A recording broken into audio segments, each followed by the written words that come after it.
శ్రీమాత్రే నమః. 44 అదృష్ట సంఖ్య కలిగినటువంటి వారి యొక్క జీవిత విశేషాల గురించి మనం తెలుసుకుందాం. ఈ సంఖ్యలో జన్మించినటువంటి వాళ్ళు లక్షలాది ఆస్తి ఉంటుంది వీళ్ళకి.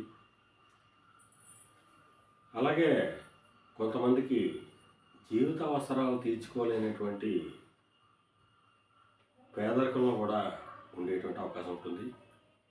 అయితే లక్షలాది ఆస్తి ఉన్నటువంటి వాళ్ళు నిజాయితీ, న్యాయం, దానం, ధర్మ మార్గం వైపు నడిచినట్టయితే ఆ ఐశ్వర్యం తరతరాలు కూడా ఉంటుంది.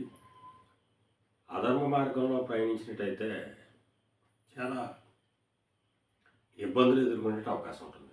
అలాగే ఈ 44 అదృష్ట సంఖ్యతో పాటు జాతకంలో కేంద్ర త్రికోణాధిపతులు ఉచ్చ స్థానంలో కానీ స్వక్షేత్రంలో కానీ మంచి స్థానాల్లో ఉన్నట్టయితే ఈ 44 సంఖ్య అంత అద్భుతమైనటువంటి సంఖ్య లేదు. అలాగే మీరు సత్ఫలితాలు పొందడం కోసం ఆ పరమేశ్వరుని ఆరాధించినట్టయితే సకల ఐశ్వర్యాలు సమకూరుతాయని చెప్పి తెలియజేయడం జరుగుతుంది.